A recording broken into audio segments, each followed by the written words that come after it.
Hi, everybody. Welcome to the Partnership Guys podcast. This is season 2, episode 26.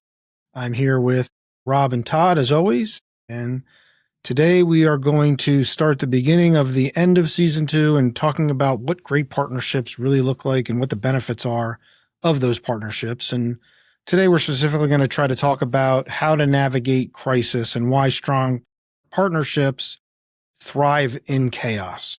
I mean, as entrepreneurs, we thrive in chaos to begin with, but imagine throwing another partner in there, having a problem, and then figuring out a way to kind of go forward from there. And Todd and I have been partners for 26 years in our primary business, and we've been exposed to crisis after crisis after crisis. We partnered up not too long in the New York general area, right outside of New York City, not too long before 9/11.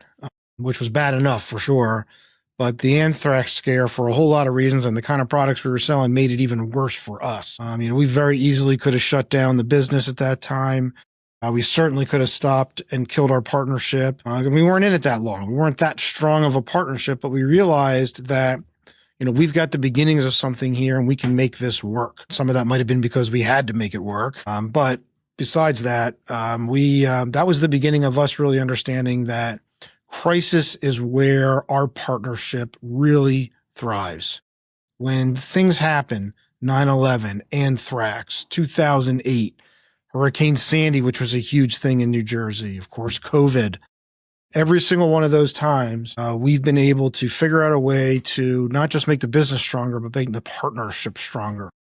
And in fact, part of what came out of COVID was this actual business, this podcast, the Partnership Guys, because we realized that our partnership was just getting stronger and stronger all the time. We want to be able to share that with everybody and explain the benefits of what good partnerships look like. And in this particular case, how crisis and chaos can actually strengthen a partnership, not hurt a partnership. Yeah, I mean, absolutely. For me, you just don't really know who your partner is until something goes wrong. And, it's in those times in crisis that the cracks get exposed. And in the great partnerships I've had, and in this partnership, the crisis, and, when times get tough, that's when we roll up our sleeves together and, come to solutions instead of pointing fingers or blaming or saying why it went wrong and it's your fault. And that's a great thing about partners, is that when you go through crisis or when you go through a lot of different things, you can share it with somebody else, and you can share it openly, and you can share your feelings, and there is no, pointing the finger. Strong partners will focus on the problem instead of blaming each other. And in that one bad partnership I had, it was only about blaming each other. It was only about, you can't really even say to I couldn't say to my partner that I did something wrong, because that would just lead to an argument. It would be, it's your fault, and it was my fault, and everything was my fault. And then quickly, as that became our culture in our partnership, it was also, I was looking for things that he did wrong. And it was almost like I was happy when he did things wrong, and because then I could tell him exactly what he was telling me, that, it's his fault, and that, it was just a terrible partnership. And how are you supposed to survive or deal with a crisis when you guys are working together that way, right? I mean, pressure reveals weaknesses quickly.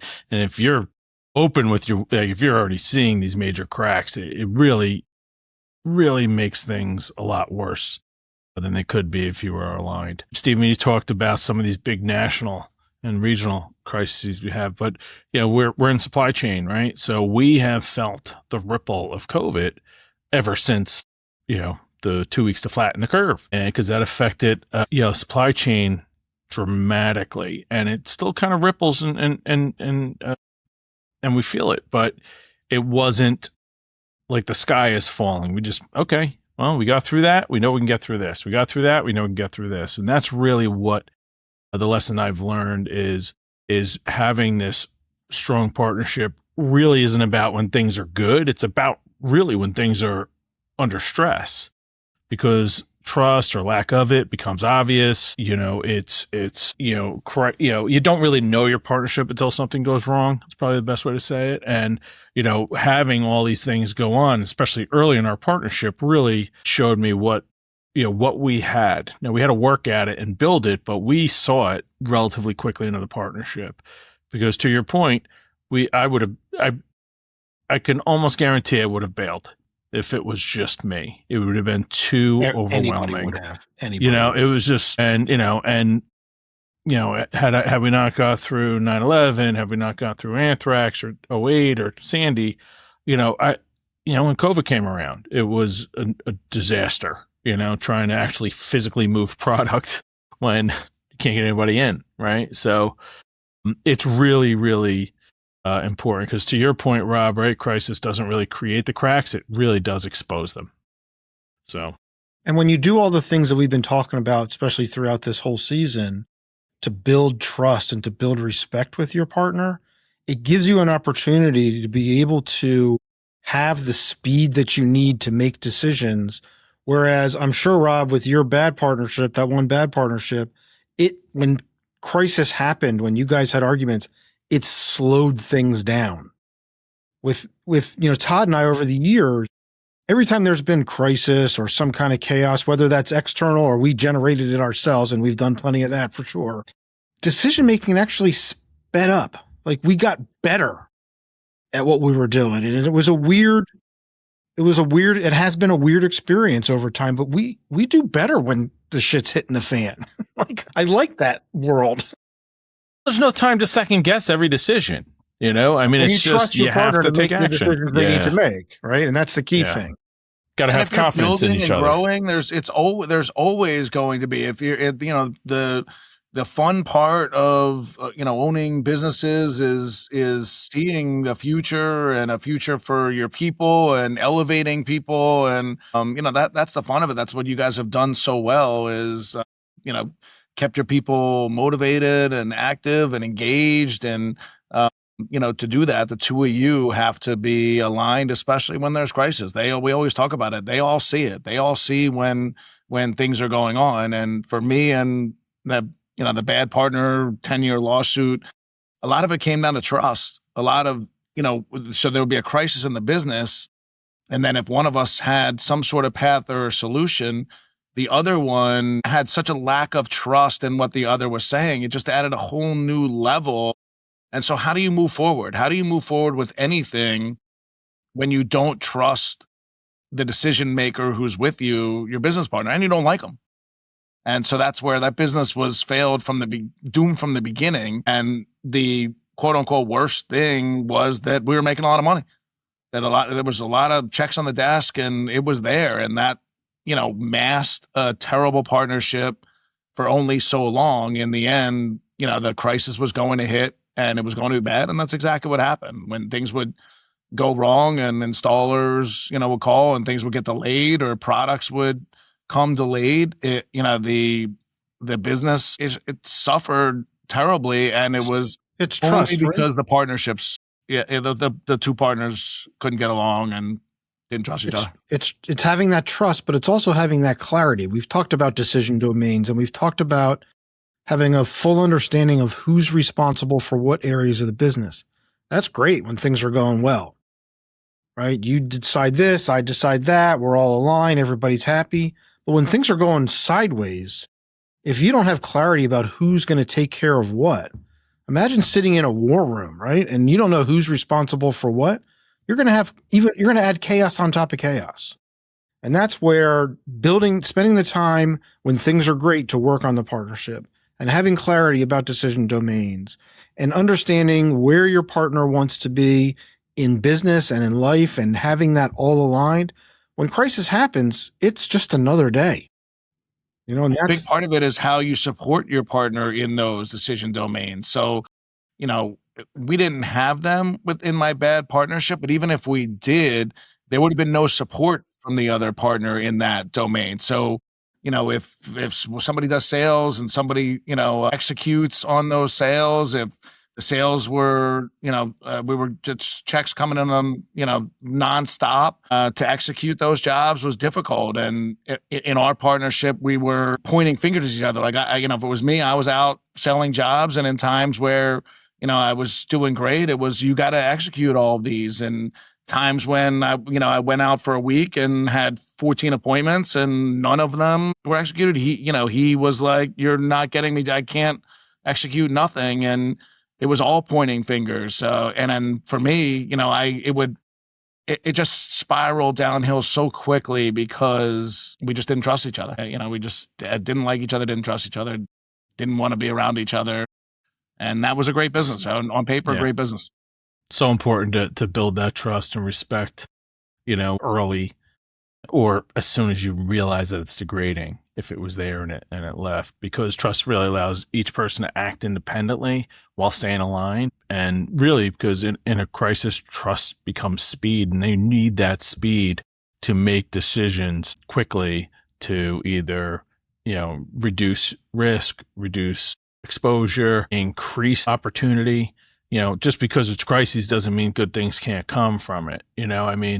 We've learned, because, when a crisis happens, we know, all right, the goal is not to curl up in a ball and try to wait this thing out. That kills companies. And so Stephen and I always push forward. All right, what opportunities are there because of this? What can we do to, so when we come out of this, we come out of it stronger than when we went into it. And instead of just taking our licks and moving on. And we do that because we have this level of trust and respect. And certainly the history has helped, because we've done it after every crisis that we've dealt with. We improve something. So it's, because when everything is uncertain, you need to be certain about your partner, right? There's a lot of stuff that's going on that's out of your control, or that you don't know if you're getting the full picture on. So you really need to be certain about, your partner and that they got your back and that they trust you to do what you're doing, and you can trust them to do what they need to do. It's, and things outside your control do happen to your business and happen to your partnership. No doubt. And you can have one of two responses. You can blame the partner for what's going on, or you can sit down and try to solve the problem. And in a good partnership, that's what you do. You don't look backwards at what happened. You figure out, okay, here's my new reality. What do we have to do in order to get better, get through, whatever the case may be? And that's what great partnerships do, is they look for solutions together. They don't fight about who's responsible for causing that in the first place. And, Rob, you know that for sure, because you've had good and bad partnerships. And I'm sure in your good partnerships, it was not about blaming anybody for anything when something went wrong. It was about, how do we fix the problem? How do we do this together? How do we make sure this doesn't happen again? How do we regain control of the situation? Yeah, I just think there's a way to look at every problem, and the way that I can tell you from experience to not look at it is, like we're saying, by blaming. And in the bad partnership, that's what we're doing. In my great partnerships, it's the opposite. It's only self-blaming. It's only, that was my fault. That was all my fault. I feel bad about it. And it's your partner who says, no, it doesn't matter whose fault. It's not your fault anyway, but it doesn't matter whose fault it is. Let's just figure out the solution. And that's the great thing about great partnerships. And then it gets you to say, okay, I'll let it go, not my fault, whatever it is, even if it was my fault, let's figure out the solution together. It makes everybody feel better, and it makes the business work better. When I had that bad partnership and that blame game came in, it made me, and I'm sure it made him, just not want to do anything. Yeah, blame, no way and build and grow a business. Once you're talking about blame, right? But what is blame? Blame is looking backwards. It really is. It's not looking, towards the future, towards how do we solve this? What's the next solution? Because, you can't control the crisis, but you can control how you guys face it together. And that's key. And, again, Stephen and I, we touched base on a couple of times on 9/11 when that happened, or the beginning of our partnership anyway, where we were getting a bunch of crises. And we thought at the time we were building a business, but the crises taught us that we were building a partnership. And that was really, we took that to that point, right, that I was saying earlier.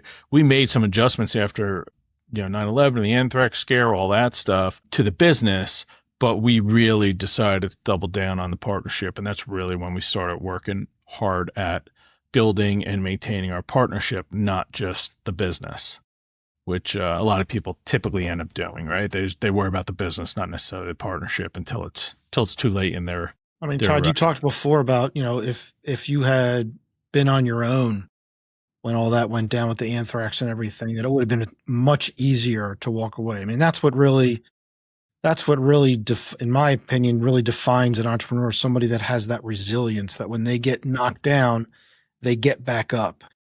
But imagine if you're getting knocked down and you've got somebody to help you up, right? Because you've got a good partner and you've spent the time before you get knocked down to actually build in that resiliency in your business and in your partnership. I mean, talk about making it easier when things happen because you have a strong partnership. And not that I'm knocking solo entrepreneurs. There's nothing wrong with that. But if you can build a good partnership and you can use some of the tools that we've put together, man, it's like a totally different situation when crises happen. It's I don't want to say it's something you look forward to, but it's certainly something that you can get through much easier if you've got a trusted partner standing next to you when that crisis hits. I think it's the difficult periods that a business faces, which, businesses always face difficult periods that, can strengthen the trust and resilience. And for me, my story is we made for my four daughters, we made the first ever girls lacrosse headgear. And within months, we went to LaxCon in Baltimore, biggest lacrosse convention of the year. We were really excited to show off our new headgear that nobody had ever seen, certified headgear in the game before. And, we had our table out and the headgear, and we were all so excited. And we had talked about it before that, in essence, we were taking a sport that nobody ever wore a helmet and putting a helmet on the field. There were going to be challenges with that. And for the most part, at that LaxCon, the reception was amazing. Parents coming up to us about how many head injuries they've seen, and it's unbelievable you did this, and looking at it and trying it on their daughters. But there were a lot of coaches who had been around the game for a long time, and to them, that sport was played without helmets. And so some of the comments that we got at that LaxCon from coaches, from people around the game for a long time, it wasn't pretty. It was, you are the problem. Why did you create this? We don't need this. We don't want you here. Second highest concussion sport at the high school level to football, girls lacrosse, a couple studies show. And that's kind of the response we got. And what did it do? It solidified us. We didn't run from it. We didn't point fingers at each other. I just got yelled at by a coach for what it is. That made us so much stronger. We knew that coming in. We talked about that as that was what we were doing. And I love my business partners there for all of that. It just, I wouldn't have wanted to do that by myself. I wouldn't have wanted to stand in there by myself, but having my partners in there with me and experiencing it and supporting each other through those conversations and saying we are on the right side here. It just strengthened our partnership to the nth degree.